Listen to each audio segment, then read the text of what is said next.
tunggu yang lain ya. Ini saya jelaskan dulu.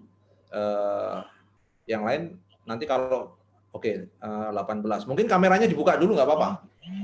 Kameranya dibuka. Ya, kameranya dibuka. 18 orang. Ya Pak. Jadi gini, hari ini kuliah hukum internasional itu saya mengundang Pak Basil Fernando. Pak Basil Fernando ini dia adalah seorang pengacara, dia adalah seorang aktivis HAM dan aktivis internasional. Dia ini dari Komisi HAM Asia atau ASEAN Human Rights Commission di Hong Kong. Beliau dari Sri Lanka. Ya, beliau ini dari Sri Lanka sudah punya pengalaman puluhan tahun sejak tahun 94. Beliau ini punya banyak pengalaman di negara-negara Asia. Nanti kita bisa belajar banyak dari Pak Basil bagaimana situasi situasi hukum di negara-negara yang beliau pernah kerja gitu ya. Di Sri Lanka, di India, kemudian di Kamboja, termasuk di Indonesia. Pak Basil ini dulu pernah beberapa kali datang ke Indonesia. Nah, tadi saya mengirimkan tulisan itu ya, paper itu tentang SDGs, Sustainable Development Goals. Itu ada tujuan pembangunan berkelanjutan. Tadi dibaca ya? Iya Pak. Nah, nanti teman-teman, ya saya kasih tugas adalah tolong nanti buat pertanyaan yang bagus, yang kritis ya. Kalau mau pakai bahasa Inggris boleh, mau bertanya pakai bahasa Indonesia boleh. Nanti saya akan saring pertanyaan-pertanyaannya. Tapi kalau mau menyampaikan langsung lebih bagus, karena ini bagian dari tugas. Saya biasa dalam kuliah kadang-kadang saya suka mengundang narasumber-narasumber dari luar untuk memberikan ilmu tambahan ke kalian. Kalau belajar buku aja kan bisa baca sendiri, tapi kalau belajar pengalaman dari negara lain kan lebih menarik gitu maksud saya. Itu ya, nanti tolong disimak kuliahnya Pak Basil. Dia punya pengalaman panjang bekerja di negara-negara Asia. Kemudian dia sekarang punya kantor ASEAN Human Rights Commission atau Komisi HAM di Asia. Oke, Namal, maybe we can take a picture first, no? Maybe we can take picture. Hello, Nama? It has been done. Oh, already. Okay. Okay. So, Mr. Basil, we can start now.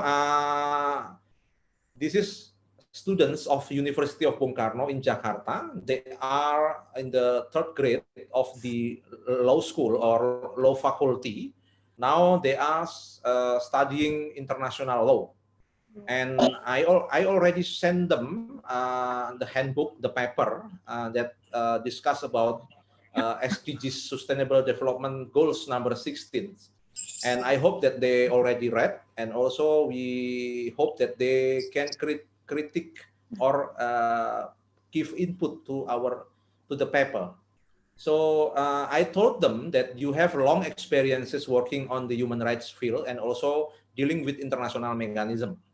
So they are interested to hear, to learn your experiences in some other countries in Asia, like Sri Lanka, India, Cambodia, Hong Kong, China maybe, and also how ASEAN Human Rights Commission dealing with this kind of issue, because our concern is that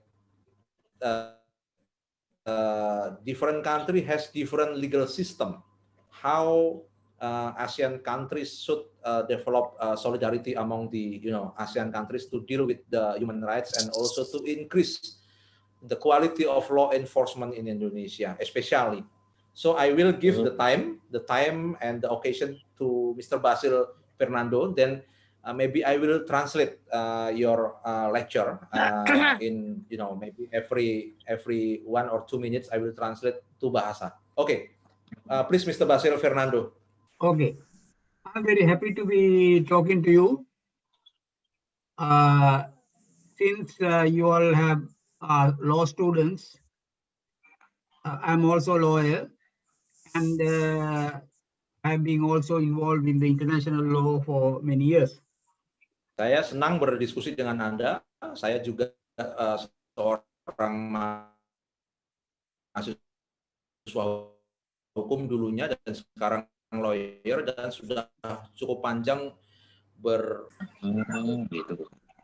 Ya, please, Mr. Basil. Yeah, so because we don't have much time, we get into the subject. So the issue that we will you will want to know, I suppose, is how do you use the international law in order to protect the people of your own country? Jadi karena kita tidak punya waktu banyak, sekarang kita langsung aja ke topiknya bagaimana menggunakan hukum internasional untuk melindungi orang-orang khususnya di negara Anda. When you are using the international law to help the people of your country, then the problem is that you cannot do it only by international law. That law, the basic aspects of the international law need to be implanted or domesticated into your own country. Jadi ketika Anda menggunakan hukum internasional, tidak bisa hanya hukum internasional saja. Anda perlu mengadopsi hukum internasional itu ke dalam domestik atau hukum domestik. Now, let us take one example. Under the international law, arresting a person or detaining a person has to be done according to certain rules and norms.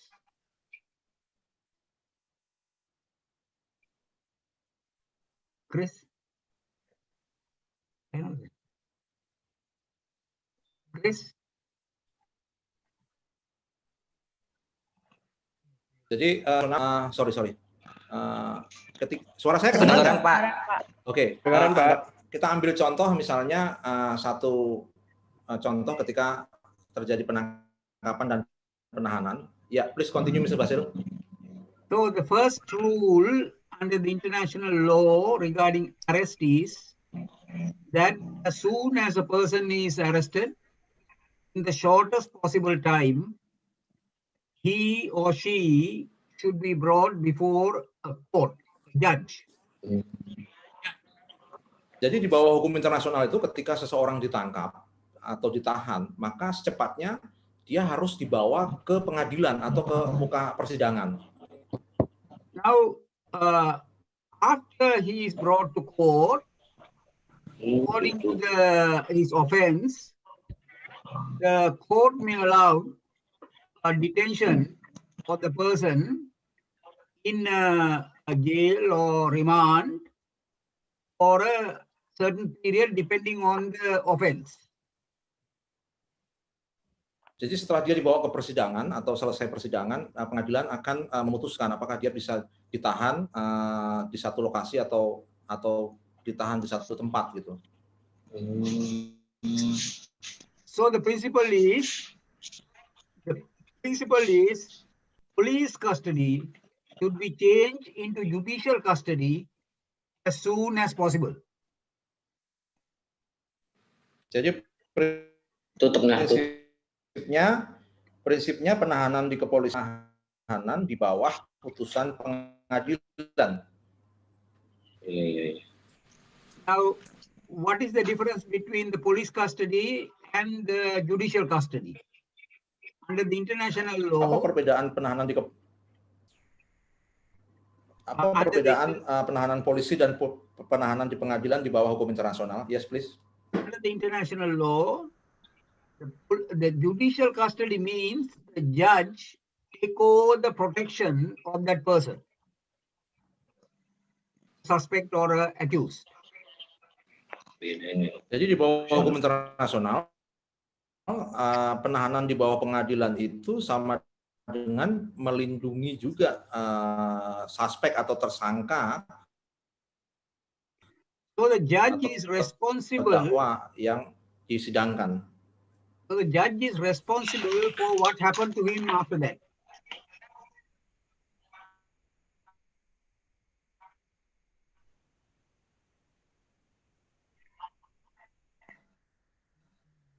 So the judge Hakim bertanggung jawab apa yang terjadi kepada si terdakwa tersebut setelah itu. So which means that he will be protected from the time he comes to before the judge. He will be protected from torture or using pressure or any other way of dealing badly, because the judge is supposed to prevent that. Jadi hakim akan melindungi si terdakwa atau terpidana itu dari tindakan-tindakan yang mungkin akan merugikan si terdakwa tersebut. Now the law in your country and the international law in this regard are different. Jadi hukum di negara Anda dengan hukum internasional itu beda. Now, in your country, according to your country's law, the police can keep the person for, I think, 20 days, and then he can get even more days, altogether about 60 days, and then by the Attorney General for another time, altogether about 90 days, they could be kept without being produced before a judge. Jadi di negara Anda itu polisi ya bisa menahan seseorang 20 hari ketika ditetapkan sebagai tersangka. Totalnya bisa 60 hari. Di kejaksaan juga kurang lebih 60 hari. Itu dilakukan tanpa putusan pengadilan terlebih dahulu. Now I gave that an example to you, show that the international law, unless it is implemented in your country, those rights don't become available to the Indonesian people. Saya kasih contoh hukum internasional yang hak-haknya itu nggak ada di Indonesia ya. Jadi tidak secara spesifik ada dilindungi gitu. Now there are historical reasons as to why this principle, international law principles regarding arrest and detention, have not yet been a part of the Indonesian law. That is due to. Jadi di situ ada alat. Go ahead. Ya, please. Ya, di situ ada alasan sejarah kenapa penangkapan itu tidak sesuai dengan prinsip hukum internasional. First of all, Please. there was the Dutch law, Dutch as a colony. And thereafter, there was the law under the Indonesian military regime. Lebih ketat luar negeri ya. So due to these things, the international law position has not yet been incorporated into your law. Jadi hukum internasional itu belum sepenuhnya diadopsi oleh Indonesia. Kenapa? Karena kita masih menggunakan hukum warisan Belanda, ya. Kemudian hukum yang dibuat pada masa rezim militer Soeharto pada masa lalu. So as a result, many people suffer from deprivation of liberty unnecessarily. Akhirnya banyak orang mengalami perampasan kemerdekaan. So the idea of having a law and also the international law to prevent the unnecessary restrictions on liberty. Can you repeat? Sorry, Mr. Basil. The idea of the international law and also your own local law regarding arrest and detention is to prevent many people suffering unnecessarily by deprivation of their liberty. Jadi hukum internasional itu ada sebenarnya untuk melindungi dan mencegah orang-orang di negara Anda mengalami perampasan kemerdekaan yang ditimbulkan oleh hukum-hukum tadi itu, hukum nasional. Mungkin bisa di silent ya, yang teman-teman itu mikrofonnya. Ya, please Mr. Basil. Siapa? Ya, please Mr. Basil. Yeah. So the first most important issue under the international law, therefore, is whether there is agreement between the international law and Indonesia about the liberty of Indonesians. Should Indonesians have liberty? Jadi dalam hukum internasional itu ada agreement ya, ada perjanjian tentang bahwa Indonesia itu harus liberty, is it? Liberty. Ya, harus bebas, harus merdeka. If Indonesians have the same right to liberty as anybody else in the world, then unnecessary arrest and unnecessary detention has to be prevented. Jadi kalau Indonesia itu punya kebebasan yang sama dengan negara-negara yang lebih baik, tentu penangkapan dan penahanan yang tadi disebutkan itu bisa dihindari tanpa putusan pengadilan itu. So in this regard, in Indonesia are faced with a problem because for about 30 years or more, there was a long period of military rule in the country. Hal itu disebabkan karena Indonesia mengalami cukup lama periode rezim militer selama 30 tahun ya di bawah Orde Baru. So during the military regime, there are very many restrictions on liberty. Ketika rezim militer itu banyak pembatasan kemerdekaan. At the time, all these things were controlled by the armed forces. Jadi pada saat itu apapun dikendalikan oleh aparat keamanan. Later, this was transferred to the police. Pardon? Later, these powers of the military were transferred to the military. Setelah itu kendali dari aparat keamanan ABRI tadi diserahkan atau ditransfer ke polisi. Tolong mikrofonnya ya. Ya. Siapa? Ya. So there's a big gap between the military policing and what we know under civilian policing.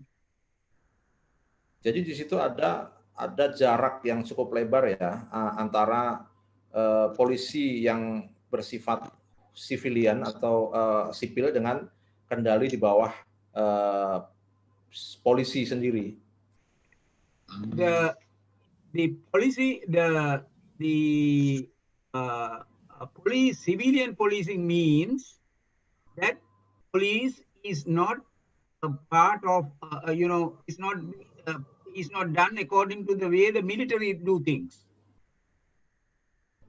Jadi civilian policing atau polisi yang berwatak sipil itu sebenarnya dia tidak wajahnya tidak sesuai dengan sistem yang ada di rezim militer tadi. In the civilian policing, the control of the law, crime, and all these things, and arrest and detention must be done while at the same time respecting the human rights of the individuals. Jadi kalau civilian policing atau polisi yang berwatak sipil itu ketika dia melakukan penegakan hukum, menangkap, tapi di sisi yang lain dia juga harus menghormati hak asasi manusia. So civilian policeman is not a pure security officer like military. Jadi civilian policeman atau polisi sipil itu sebenarnya tidak berwatak militeristik. Civilian policeman is bound to protect the human rights of the persons with whom they are dealing with. Jadi polisi berwatak sipil itu dia harus menghormati hak asasi manusia ketika dia berurusan dengan seseorang atau kasus. If you were to respect the human rights, then there should be space for the arrested person or their representative immediately to intervene and if show that if they are innocent, show that they are innocent, that they should not be arrested. Jadi polisi yang berwatak sipil itu ketika dia menangani perkara, menangkap seseorang harus secepatnya diinterview, ya, dan menghormati hak-hak si tersangka tersebut atau orang yang ditangkap tersebut. That is why they are taken before a magistrate so that either the person or his lawyer can tell the judge, well, we have been arrested without a real reason. We have been unjustly arrested. So please release us. Jadi ketika dihadapkan pada muka persidangan, si lawyer tadi atau pengacara atau prinsipalnya langsung bisa menyampaikan ke hakim bahwa kami mengalami ketidakadilan. Jadi mohon tolong lepaskan kami. So that is how the domestic, how you apply the domestic law, apply the international law to domestic scene. You need the intervention of judiciary. Jadi untuk menerapkan hukum internasional ke dalam hukum domestik, ya itu memerlukan intervensi dari peradilan. Without a very active judiciary and a very active legal profession, it is not possible to protect the liberties of a person. Jadi tanpa peran aktif pengadilan atau judiciary dan peran aktif profesi legal, maka akan sulit untuk melindungi kebebasan masyarakat atau kemerdekaan masyarakat. So one of the areas to improve the implementation of international law in your country is to try to understand why it has not developed as it should so far, and in the future to find ways to work as lawyers, as civil society people, as citizens, in order to improve the laws relating to arrest and detention in your country. Jadi satu area yang perlu dipahami untuk meningkatkan hukum internasional ketika nanti menjadi lawyer atau aktivis masyarakat sipil. In the last word, what is the last word, Mr. Basir? To improve the your country implementation. Jadi untuk meningkatkan pelaksanaan hukum internasional di negara Anda. So what the international law does is to show this is how it should be done in any country. Jadi hukum internasional itu ingin menunjukkan bahwa hal ini harus dilakukan di negara Anda. They are giving only the minimum. That's not the maximum. They are giving some minimum standards, saying that at least this much of protection should be there for every individual. Jadi ini memberikan standar minimum bahwa setiap orang itu harus mendapatkan protection atau perlindungan. Now, the International Covenant on Civil and Political Rights, since you are studying international law, you would know about that. International Convention on Civil and Political Rights, in Article 2 of the International Covenant on Civil and Political Rights, which is called the ICCPR, Article 2 is very important. Jadi karena Anda ini mahasiswa hukum, maka Anda harus tahu tentang kovenan atau perjanjian internasional tentang hak sipil dan politik, khususnya pasal 2, itu sangat penting. As law students, you should take a lot of interest in trying to understand the Article 2 of the ICCPR. Sebagai mahasiswa hukum, Anda harus banyak belajar dan tertarik dengan pasal 2 dari kovenan perjanjian internasional tentang hak sipil dan politik tadi. What does Article 2 say? It says that anyone whose rights have been violated should have a right to effective remedy. Jadi pasal 2 ini mengatakan semua orang yang haknya dilanggar, maka dia atau orang tersebut berhak atas pemulihan hak. Suppose, now I mentioned earlier the violation of right of arrest and detention. But there are other rights of other rights that can be violated. There's a right to fair trial. There is a right against torture and ill treatment. There is a right to freedom of expression and freedom of association. And there is a right to elect a government of your choice. Like that, there are number of civil and political rights. When you read the covenant, you can know what those rights are.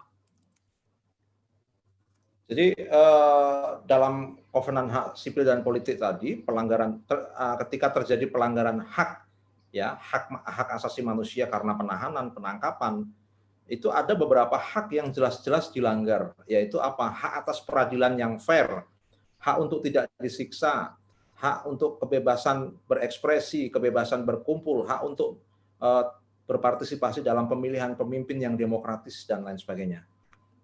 There are also rights regarding the right of movement. You can move from one place to the other without restrictions. You have a right to conscience, your own conscience, what you believe, your right to believe what you believe, right to worship the way you worship. And then there is also the right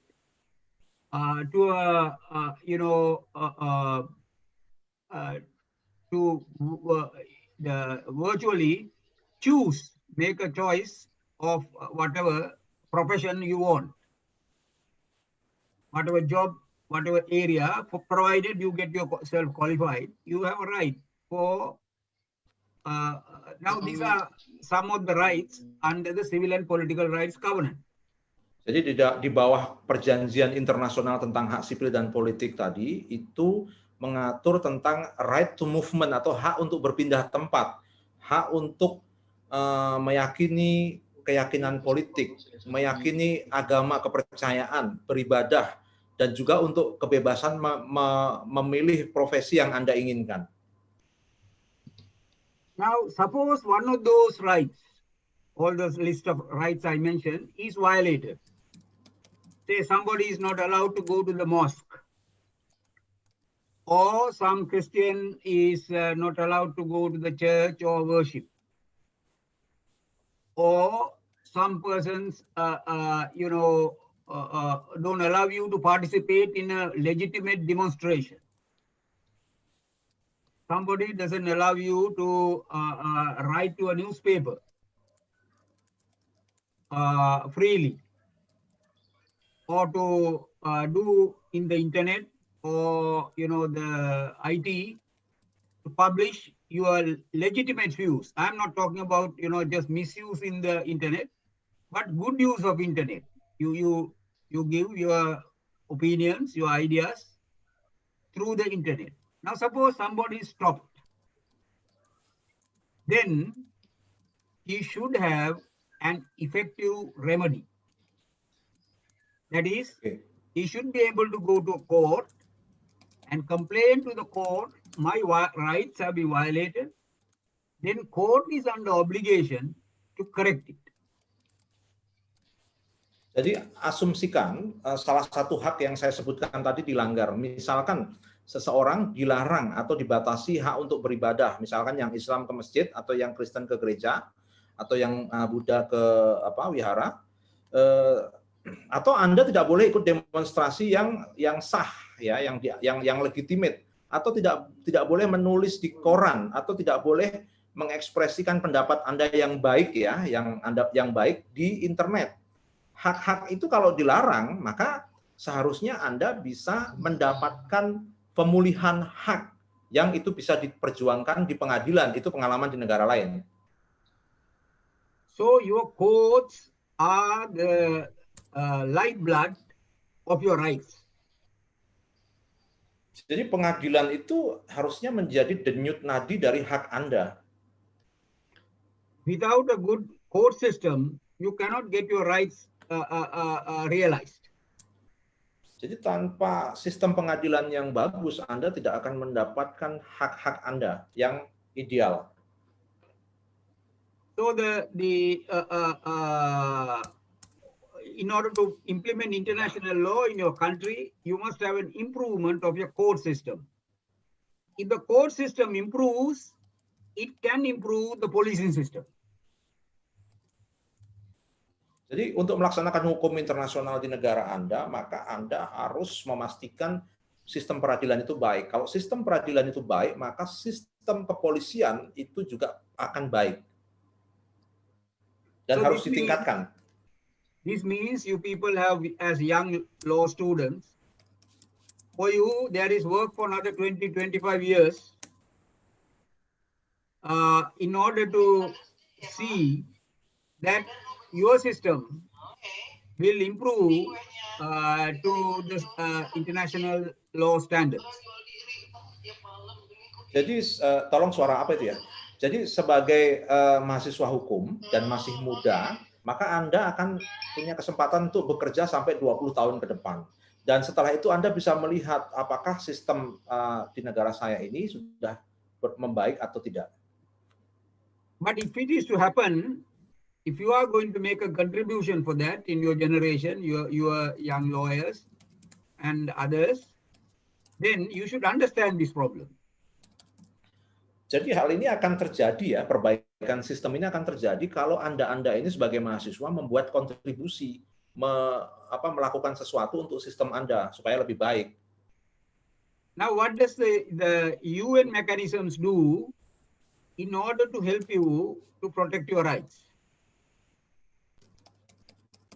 Jadi apa yang dilakukan oleh sistem PBB ya, yang bisa dilakukan oleh sistem PBB untuk memastikan perlindungan atas hak-hak Anda? UN mechanisms have opened up many avenues for people to complain to the UN if some of your rights are being violated.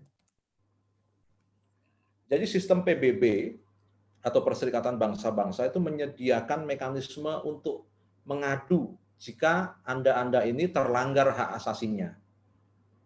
In the UN system, there is a group of people called rapporteurs or reporters.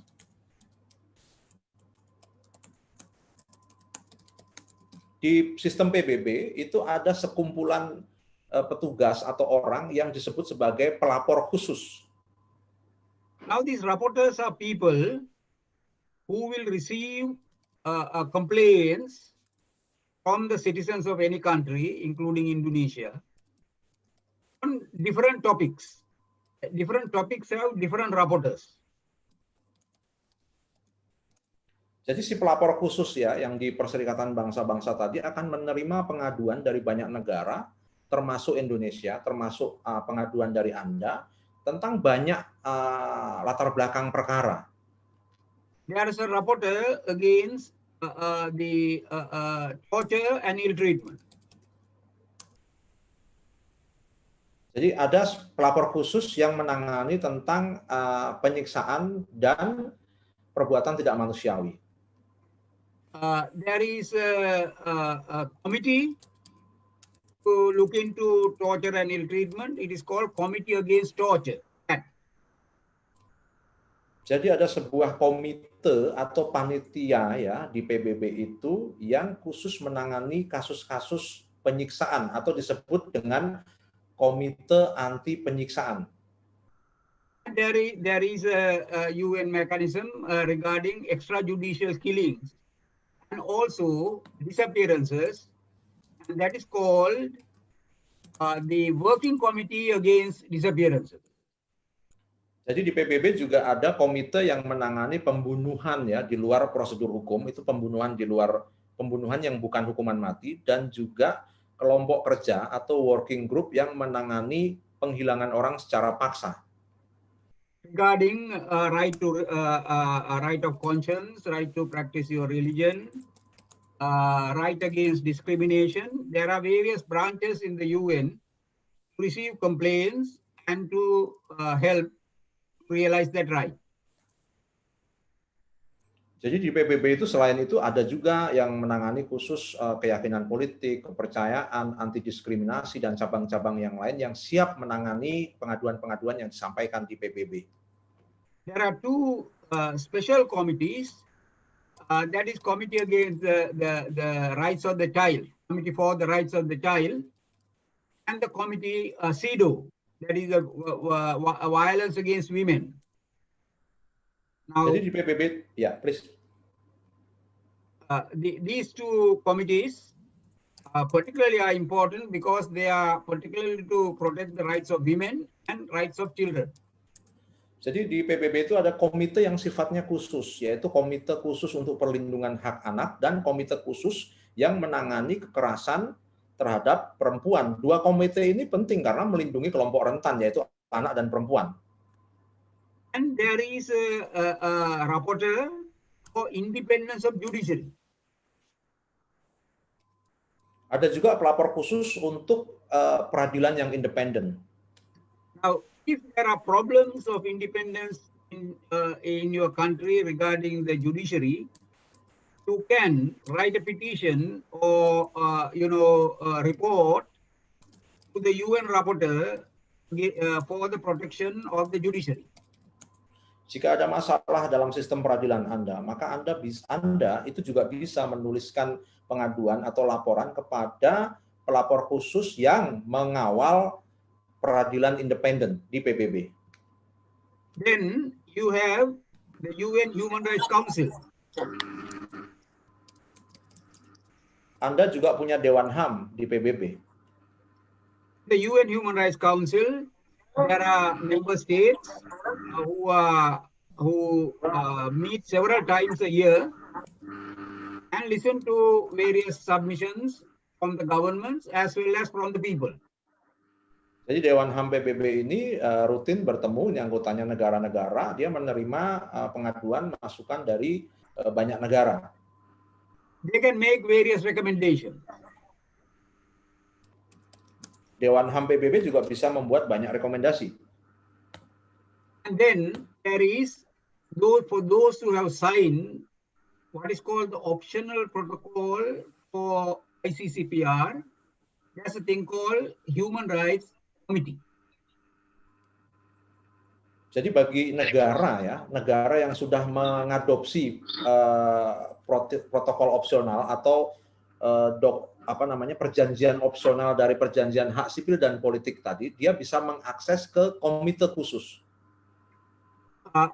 As far as I know, Indonesia is not a party to that. Setahu saya Indonesia belum menjadi pihak dari protokol tambahan perjanjian tentang hak sipil dan politik tadi. So in the future, this is one area Indonesian people demand from the government that they should ratify the optional protocol to the ICCPR. Jadi di masa depan Anda ini ya sebagai mahasiswa hukum internasional, Anda bisa memperjuangkan kepada pemerintah agar mengadopsi atau meratifikasi perjanjian tambahan atau protokol tambahan dari perjanjian internasional untuk hak sipil dan politik. So to sum up, first of all, there are rights recognized by the UN Convention. Jadi untuk men-sum up atau meresume, maka itu what is the last word? Sorry. The UN conventions recognize rights, international law rights. Oh, jadi UN Convention atau perjanjian-perjanjian internasional di bawah PBB itu mengakui hak-hak asasi manusia atau recognize human rights ya. Second stage is that the governments must make local laws, domestic laws to protect human rights. Nah, tahap kedua memastikan bahwa pemerintah nasional atau pemerintah lokal itu membuat peraturan-peraturan atau mengadopsi peraturan yang melindungi hak-hak asasi manusia. Government or the state should not only make laws but create institutions to protect human rights, like good policing system, good prosecutor system, good court system, Jadi as well as pemerintah national institutions like the National Human Rights Commission. Jadi pemerintah nasional itu tidak hanya membuat undang-undang, tapi juga harus memastikan institusi itu baik, polisi yang berwatak sipil, kemudian peradilan yang fair, dan juga Komnas HAM atau National Human Rights Institution itu yang bekerja dengan baik. Now, over that, there is the Article 2 of the ICCPR. Jadi hal-hal yang saya sampaikan tadi atau tentang semua itu sebenarnya yang tercermin dalam pasal 2 dari Kovenan Perjanjian Internasional tentang Hak Sipil dan Politik. By which people who have their rights violated can seek an effective, not just a remedy, effective remedy. That is a remedy that will solve the problem. Sorry, can you repeat, Mr. Basil? Over the what he has said earlier, there is also the Article 2, which provides that if your right is violated, you should have a remedy, effective remedy. Effective remedy means remedy that works.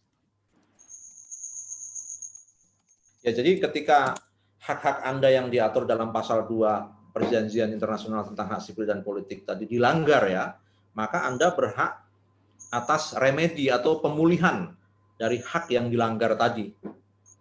All that, there is the UN system as I described it. Sorry. All that is the UN system, UN mechanisms, which we earlier described. Oh, jadi semua hal itu sebenarnya terkait dengan sistem PBB yang tadi saya sudah jelaskan sebelumnya. So that's a broad overview. So if you have some questions, I think we could discuss. Jadi itu penjelasan saya dan silahkan saya menunggu kalau ada pertanyaan atau klarifikasi Anda. Saya mau tanya, Pak. Silahkan. Saya mau tanya, Pak. Pakai Inggris Gajali, boleh? Pak. Pakai bahasa Indonesia boleh, Pak? Boleh. Oke. Pelan-pelan ya. Siapa? Oke, please. Apakah pelanggaran HAM masa lalu dapat menghambat investasi dari luar negeri, Pak? Mohon dijelaskan, Pak. Oke, ada lagi? Yang lain? Satu lagi? Saya, Pak. Saya mau bertanya, Ya. Pak. Ya, silakan.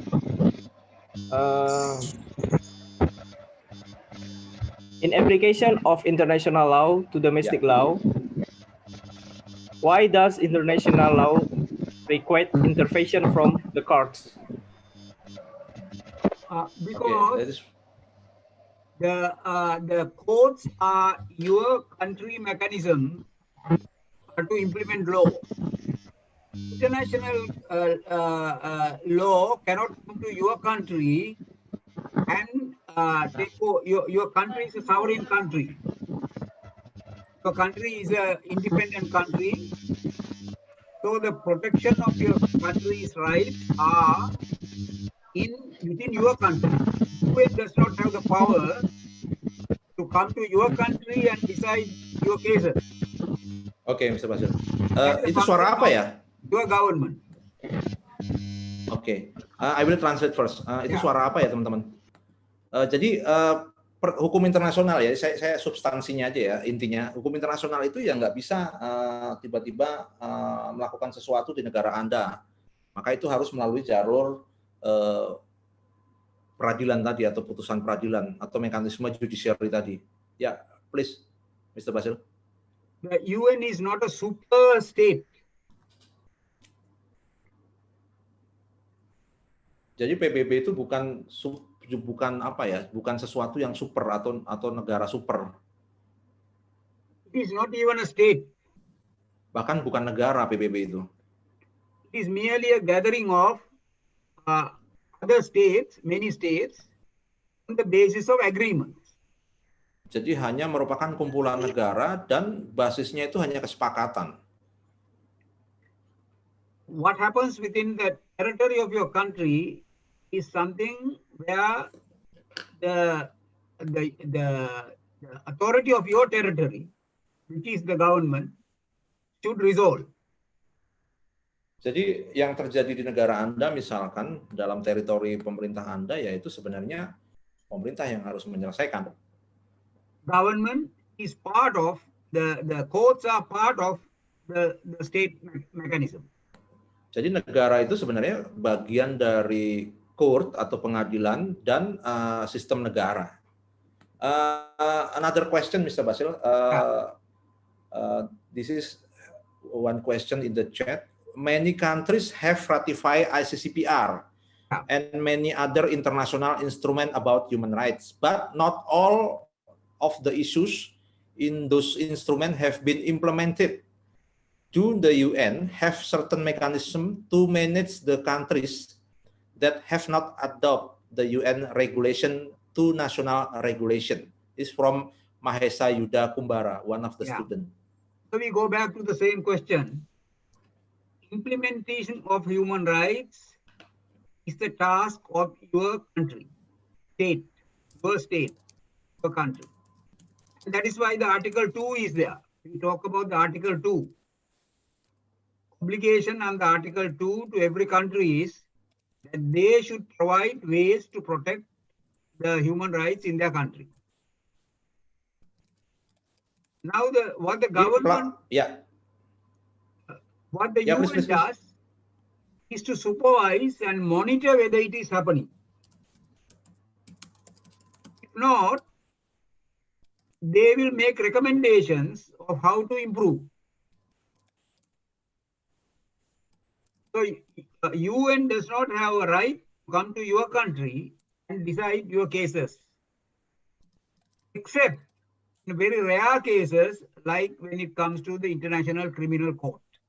But that is for things like, large scale, like your military 1964, 65 massacres. Now that kind of thing, if there's a way to go about that, in those things, the UN have certain rights to have international courts. Otherwise, please. Jadi pelaksanaan hak asasi manusia itu sebenarnya tugas dari pemerintah ya. Itu kenapa tadi pasal 2 dari Kovenan Hak Sipil dan Politik atau ICCPR itu negara harus menyediakan atau memastikan perlindungan. Jadi yang namanya Perserikatan Bangsa-Bangsa itu hanya melakukan pemantauan atau memastikan saja. Kalau itu tidak berjalan maka PBB bisa membuat rekomendasi agar pemerintah memperbaiki, kecuali kasus-kasus yang sudah masuk atau masuk kategori kejahatan internasional yang ditangani oleh pengadilan pidana internasional. Misalkan di negara Anda itu ada kasus 65 atau kasus pelanggaran HAM yang terjadi di masa lalu, itu PBB melalui pengadilan pidana internasional bisa melakukan kajian atau intervensi. Your country is a sovereign country, like every other country. Jadi negara mengalami penderitaan seperti negara-negara lain, suffering, right? Sovereign. Yeah. Sovereign. Jadi country sovereign another country, is it? Sovereign. Jadi sovereign, kedaulatan. Jadi negara independent. Oke. Negara independen atau merdeka, berdaulat. Yes, please. So nobody has a right to violate the territory of your country and enter into your country and to do things in your country except with your permission, with your country's permission. Jadi tidak ada satupun negara ataupun siapapun yang bisa mengintervensi negara Anda tanpa izin atau permisi dari Anda atau pemerintah Anda.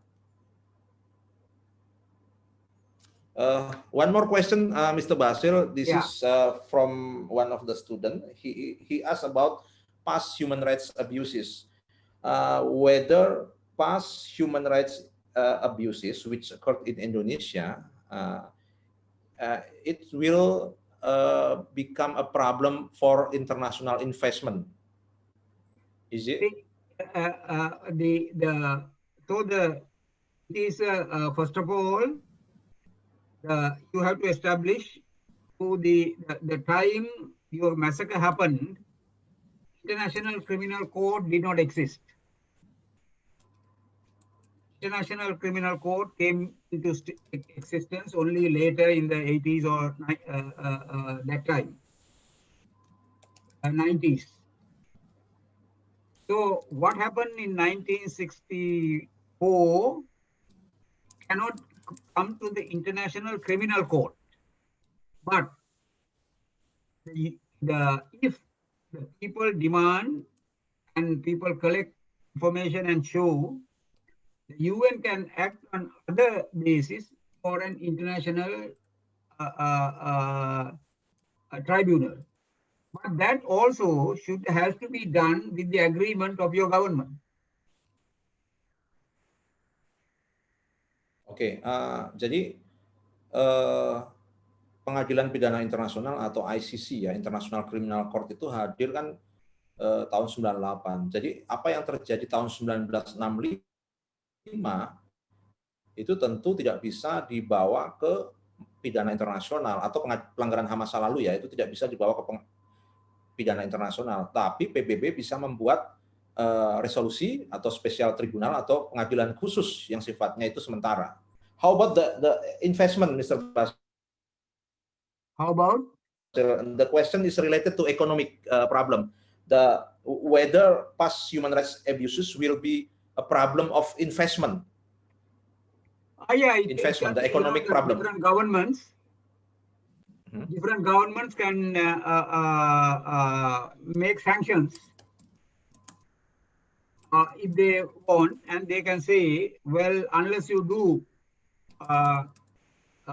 some justice to these people who lost in the massacre, we impose sanctions. We will not do business with you, or we will not do particular type of business with you. That depends on each country. That's not the UN. That's each country. Jadi ini sebenarnya pertanyaannya, jawabannya tergantung dari masing-masing negara ya. Ada juga negara yang mensyaratkan atau memberikan sanksi kalau Anda tidak menyelesaikan atau memenuhi hak-hak korban pelanggaran HAM masa lalu, maka kami tidak akan melakukan investasi atau kami tidak akan melakukan kerjasama ekonomi. Jadi ini sifatnya tergantung negara-negara masing-masing gitu. Other questions? Ada lagi one more question. If there is international agreement that already ratified, then there is an amendment. If there is an international agreement that ratified by the government, then the agreement amended by the committee. Then what happened with the national law that already bound or adopt the international agreements? Whether the national law will also change or it not will change the national law. Do you get the point? What is the see? If there is an international agreement, the point is that yeah, there is international agreement, and the committee make a change or amend the international agreement, but the government already ratified before the amendment of the international agreement. Is it possible? The international agreements means those conventions. Yes. So those things are not changed. They may improve further. Yeah. You don't change them. The Jadi tidak ada amandemen. Oke. Jadi tidak ada perubahan kecuali perubahan yang lebih baik. Jadi sifatnya itu sebenarnya memperbaiki. Ya, please then. Do you have any example in your mind? Apakah ada contoh nggak, Gabriela, pertanyaan Anda ini? Gabriela Valeria. maksud dari pertanyaan itu? Ada contohnya nggak? Maybe it's about reservation, Mr. Basil. Reservation, that's different. Yeah. Reservations are not done by committee. Reservations are done by the government.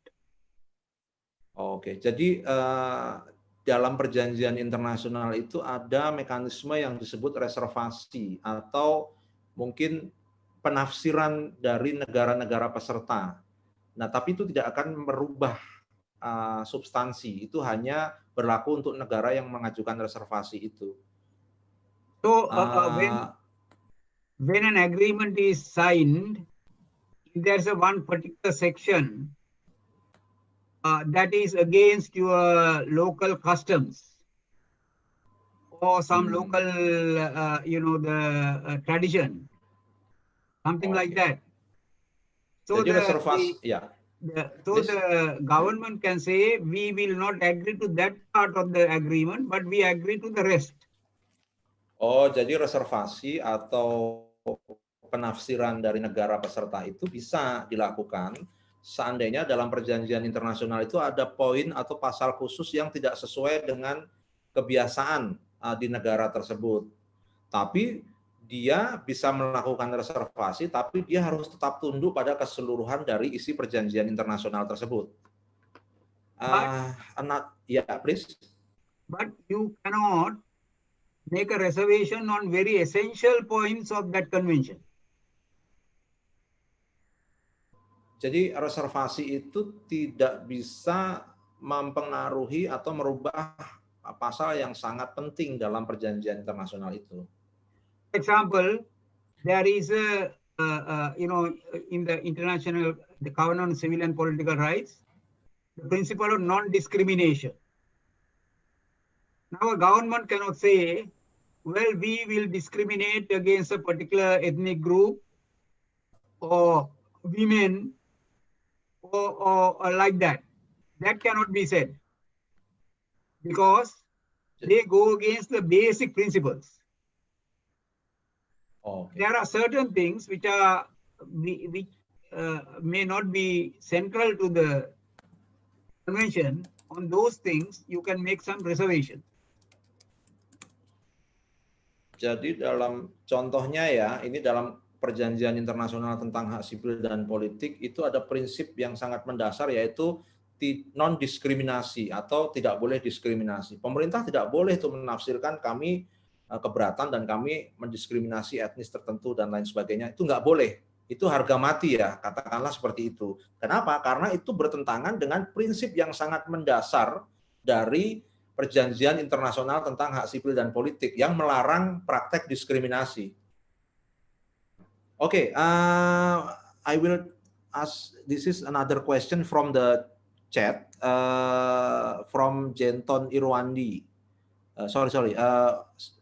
From Aditya Sri Kuncoro. How effective is the role of international organization in imposing punishment on other countries whose government are involved in human rights violation, but which can eliminate evidence at witness of this violation? So how effective, Mr. Basil, punishment effectiveness international organization, please? Effectiveness depend on what the problem is and what the action is. For example, in Cambodia, there was a civil war. First of all, there was Pol Pot, who destroyed over 1 million people in his country. And then there was a civil war for about 10, 12 years. At that point, the UN brought about an agreement and then sent in a huge task force to have a legitimate election. Now, for that purpose, it was an effective intervention. Then there are cases where there had been some people have been tried. Rwanda, cases like that. Some people who violated the rights of people on, crimes against humanity, war crimes, have been punished. So, well, to that extent, they are effective. But but these are very rare. The big interventions are very rare. Okay. So Jadi, effectiveness really depends. Effectiveness of human rights protection depends on the people and the government, your own government. Jadi, Your people who will demand and work for it. Jadi intervensi itu sebenarnya tergantung pada masalah, pada kasusnya, pada orang-orangnya, dan pada pemerintah Anda ya. Kita ambil contoh misalkan di Pol Pot, kasus Pol Pot di Kamboja yang membunuh lebih dari 1 juta orang. Di saat yang sama di sana ada perang sipil atau civil war. Kemudian PBB melakukan intervensi pada saat itu, mengirimkan pasukan penjaga perdamaian untuk memastikan terjadi pemilihan yang demokratis. Atau ambil contoh tadi ada kasus di Rwanda ya, ada kejahatan kemanusiaan, ada kejahatan perang, itu bisa dilakukan intervensi. Tapi kasus ini sangat jarang terjadi gitu. Ya.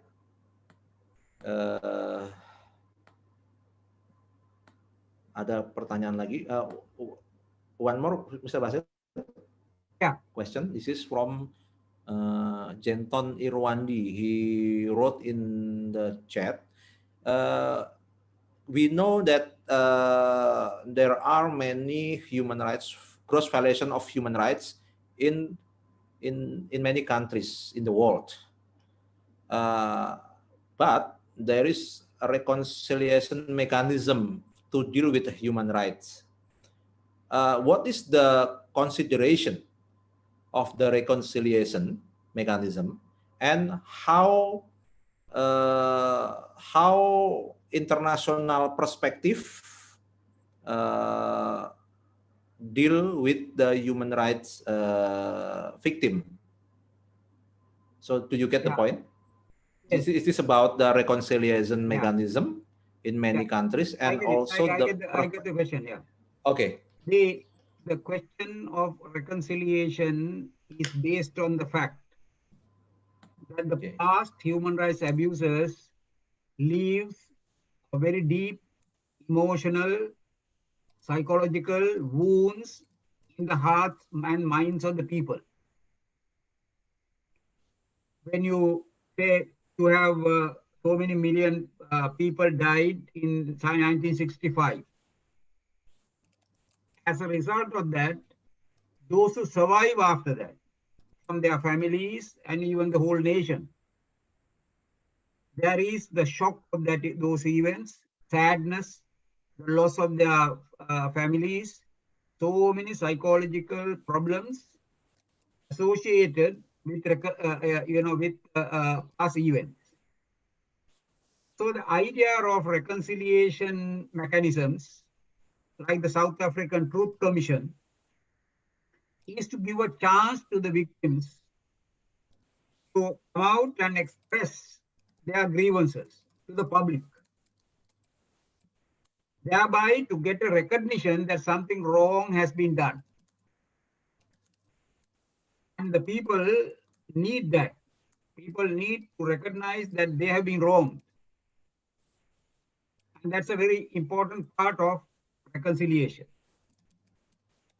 Second aspect is that some victims also can be compensated. The victims can be asked to pay compensation for wrongs they have done. At the same time, those who have done really serious wrongs to be punished. All that is within the idea that after big wounds have been created in the society because of violence, you cannot go on, that society cannot go on unless we have some way to go through this whole process psychologically, emotionally, and go through that process and come to terms, okay, it happens in the past, but now we have come to a way to find that it will never happen in the game. That's the Okay. purpose of reconciliation. And it is the victim that is given the first place in a reconciliation process. Jadi saya coba ambil poinnya ya. Jadi prinsip dasar dari rekonsiliasi itu korban harus ditempatkan sebagai subjek yang utama. Rekonsiliasi ini basisnya adalah fakta. Kasus pelanggaran HAM masa lalu itu traumatik, penuh luka, kesedihan. Misalkan kasus pelanggaran HAM masa lalu di Indonesia misalkan dari tahun 65 ya. Akibatnya banyak yang sedih karena kehilangan anggota keluarga, orang yang dicintai dan lain sebagainya. Kemudian ide rekonsiliasi kita ambil contoh di Afrika Selatan. Di sana itu ada mekanisme untuk memberikan kesempatan kepada korban, menyampaikan kepada publik dalam mekanisme rekonsiliasi tadi ya, menyampaikan ke publik bahwa ada sesuatu yang salah yang terjadi di masa lalu. Dan orang-orang yang hadir di situ atau publik harus mengerti dan mengakui bahwa ada sesuatu yang salah yang disampaikan yang menimpa si korban tadi. Kemudian yang kedua, setelah mekanisme rekonsiliasi tadi, korban bisa mendapatkan kompensasi. Namun bagi yang melakukan pelanggaran yang serius ya atau pelaku pelanggaran HAM yang berat itu tidak boleh ikut rekonsiliasi, dia harus dibawa ke mekanisme pengadilan. Karena pelanggaran yang dilakukan cukup berat. Nah, itu prinsip dari rekonsiliasi. Jadi masyarakat tidak bisa melenggang atau tidak bisa maju kalau kasus-kasus pelanggaran HAM yang terjadi itu tidak diselesaikan.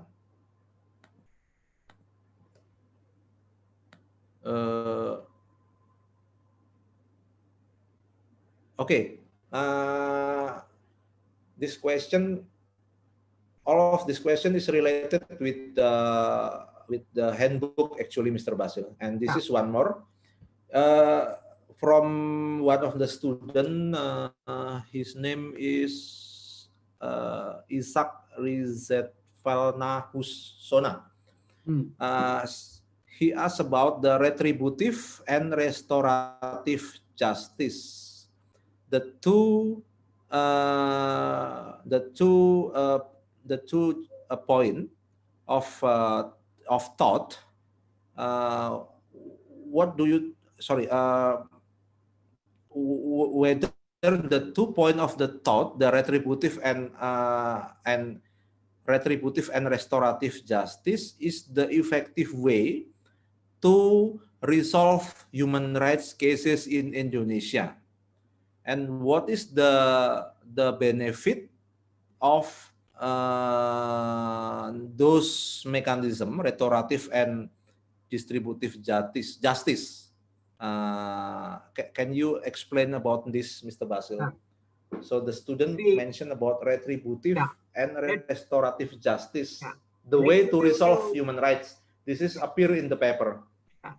Retributive justice is that anybody who has done wrong should be punished. It is regarding the perpetrator of the crime or perpetrator of the wrong, that they have done something very bad, very wrong. Like, for example, they cause a massacre, or they rape women, or they, imprison people unnecessarily, or they made people disappear, or they killed in a large scale, or all these people who did that, and the people who masterminded that should be punished. That is called retributive. Restorative means regarding the victim. Victim must be brought back to the position she was to the extent possible before they suffered the wrong. Now, that's almost impossible, because if your husband was killed, you cannot give him life back. Or if a woman is raped, you cannot, bring that situation back. But then the restorative means, to the extent possible, they should be brought back to where they were. That is, they have a right for psychological counseling. They have a right to be healed. Healing process. They can go through a healing process by which they can come back to a normal life, restore, coming back to the normal life. You don't continue forever in the way that you have fallen. From the fall, you can get up, and you are helped to get up and given help in order to come back to normal life and carry on a normal life. That is the aspect of restorative. Now, both of those are necessary in any country, including Indonesia.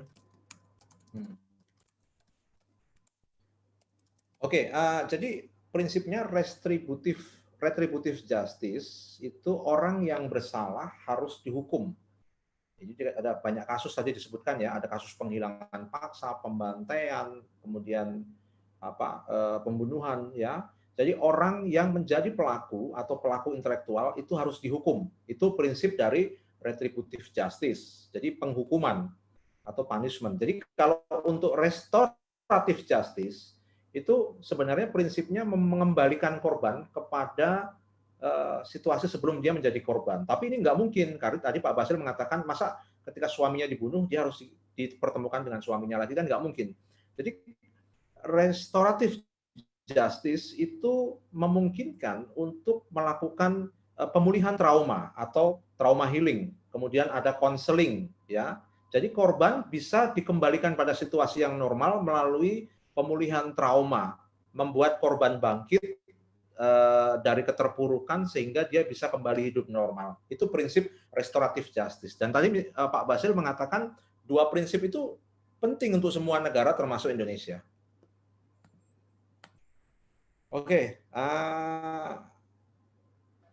baik, terima kasih. Oke, hotels. This is about Papua, Mr. Basil. From Warsita Rani Mabilehi ya, bacanya gitu ya. Apakah perang dalam konflik HAM masih berlaku? This is about the armed conflict in Papua. Whether in the armed conflict situation, whether human rights still apply. For example, the Indonesian military in Papua to protect civilian committed human rights violation against rebellion groups. So whether the Indonesian military who protect Papua and war against rebellion groups is violated human rights or committed human rights violation.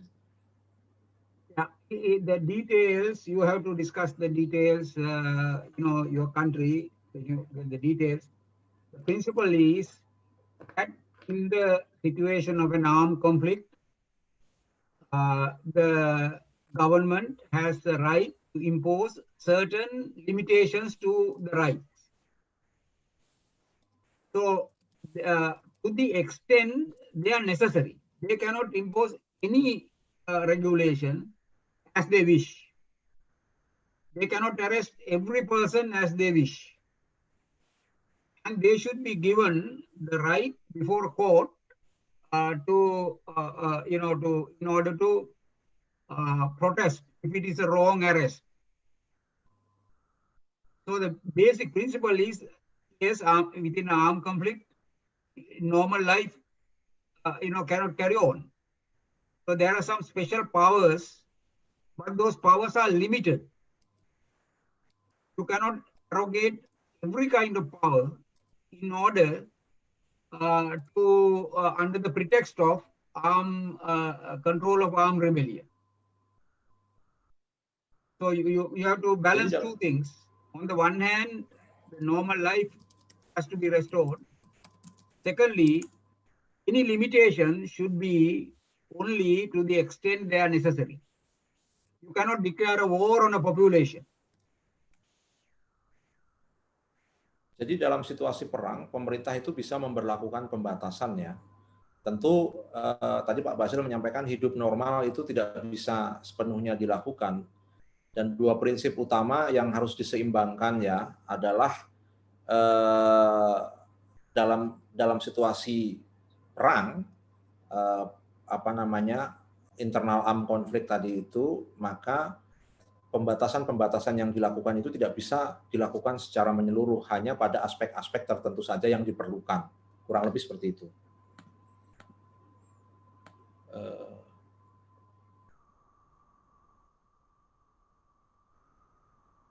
This is also important question, Mr. Basil, from Mahesa Yuda.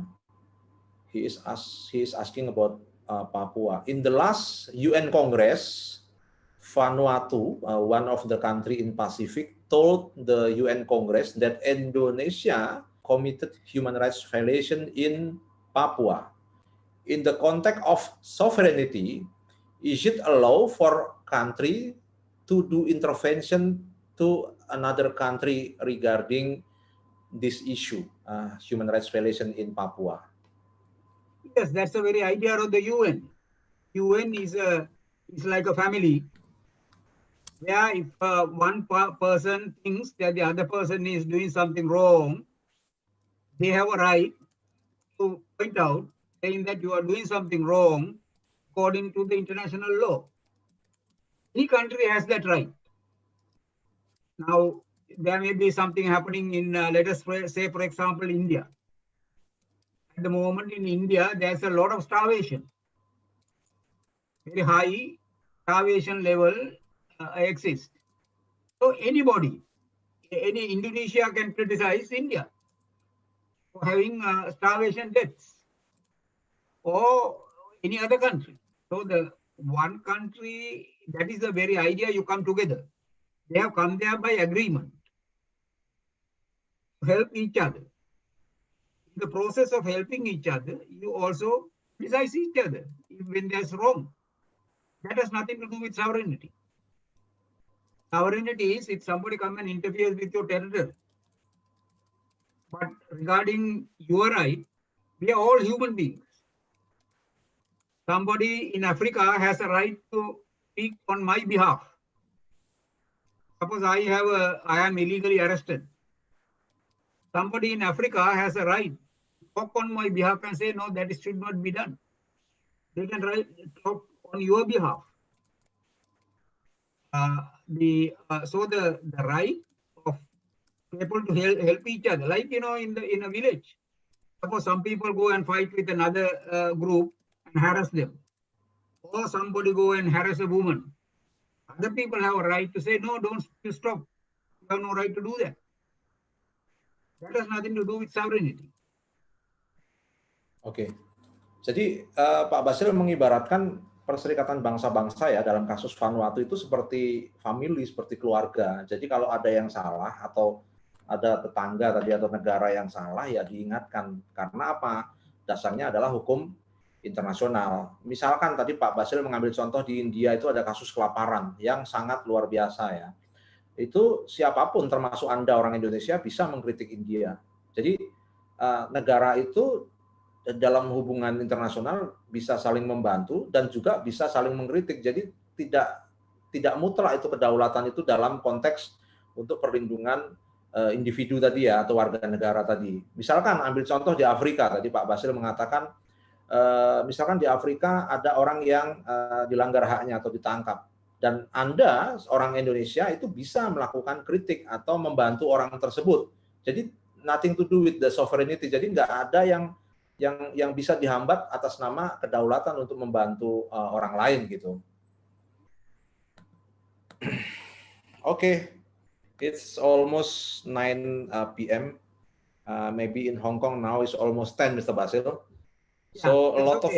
Anyway, you all are a very good group of students. You have a lot of questions. That is very good. Jadi Pak Basil senang. Ya.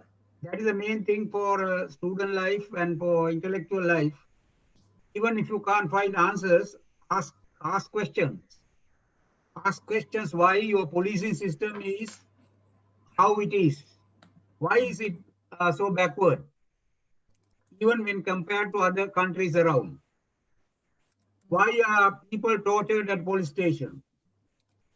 Why are, extrajudicial killings takes place? Why there are other problems relating to the rights of women, the rights of children. Why do these things happen? So keep on questioning. You may not find the solution to your questions immediately, but as you go along, you will find that you can influence others, and thereby you can little by little change things. So I'm very happy with your class because you all ask questions. Oke.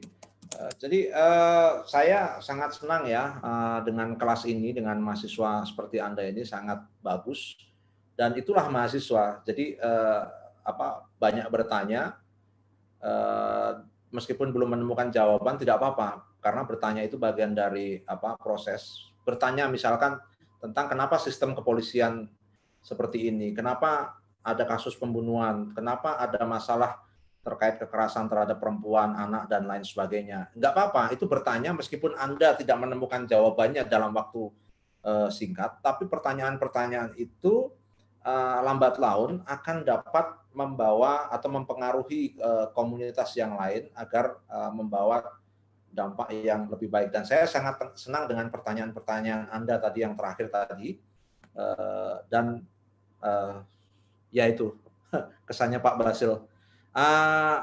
Still a lot of questions, Mr. Basil, but I summarize some of the question. Do you mind if we take one more? Sure. Okay, one more question I will take from Rival Fahrian Susnedi.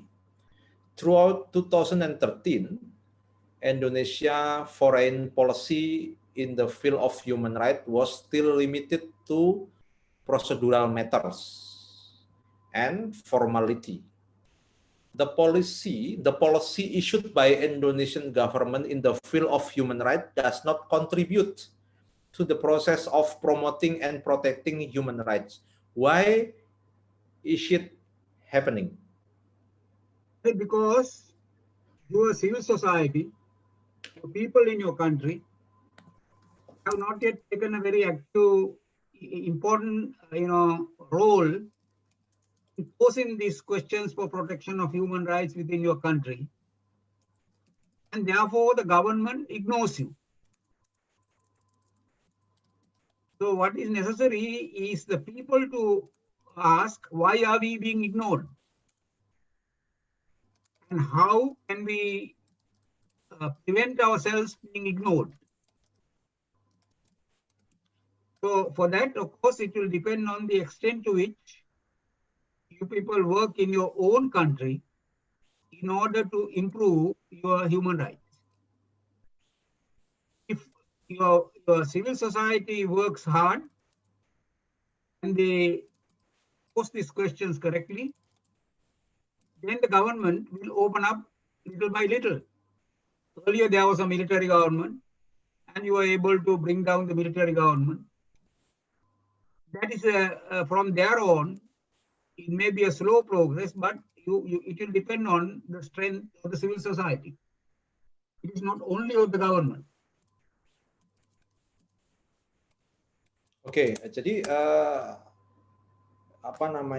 ya ini sebenarnya karena masyarakat di negara Anda ya, atau masyarakat sipil di negara Anda itu belum mengambil peran maksimal.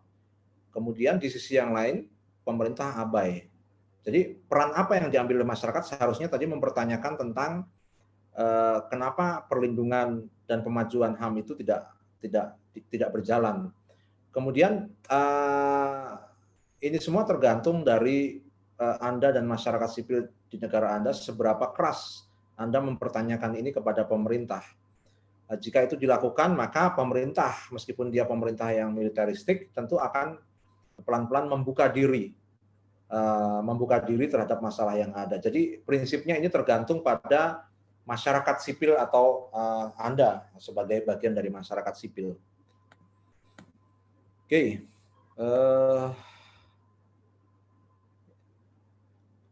Oke, Mr. Basil. It's almost 10 p.m. in Hong Kong, ya. Oke, I think it is enough, ya. We already summarized almost all questions here. Is there any point, students?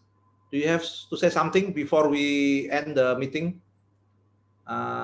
If you have, please, you can open up your mic.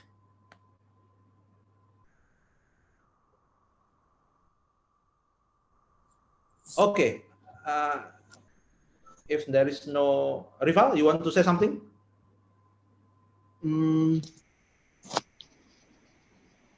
Thank you for materi. Terima kasih untuk materi yang telah diberikan, Pak. Okay, thank you very much for your speech, for your lecture. Nabila, do you want to say something to Mr. Basil?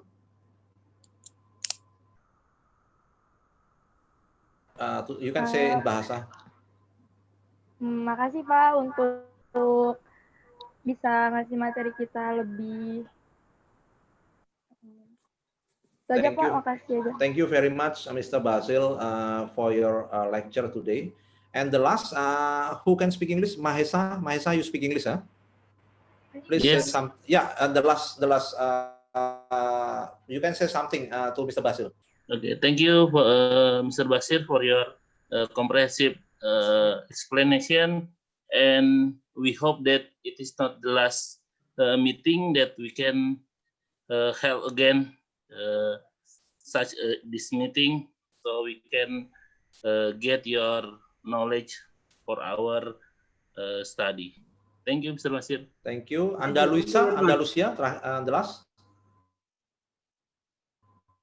Andalusia, you speak English, right? Anda? Thank you, Mr. Basil. Maybe we can representative for the victim from Indonesia. Okay.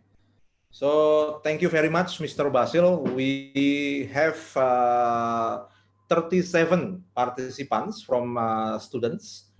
They are very interested with your lecture and learn a lot from your experiences.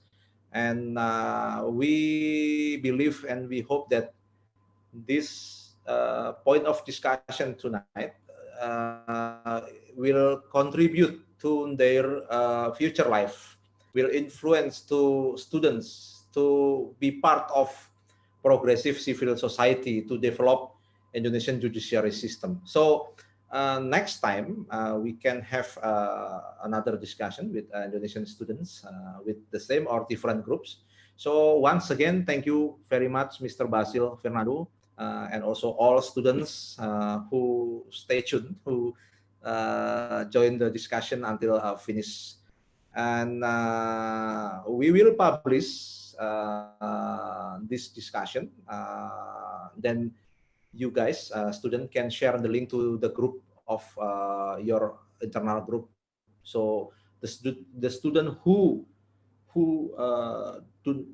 do not join with our discussion can listen and watch the link of our discussion today. Okay. Once again, thank you very much, Mr. Basil. Thank you very much. And yes, hope we can have another occasion with the Indonesian students able to talk to you again. International law and human rights. Sure. Okay, thank you. Terima kasih. Thank you. Thank you, Mr. Basil. Bye bye. Terima kasih semuanya ya. So see you next week. Bye bye. Okay, bye bye. Ya. Mr. Basil, stay safe. Oke.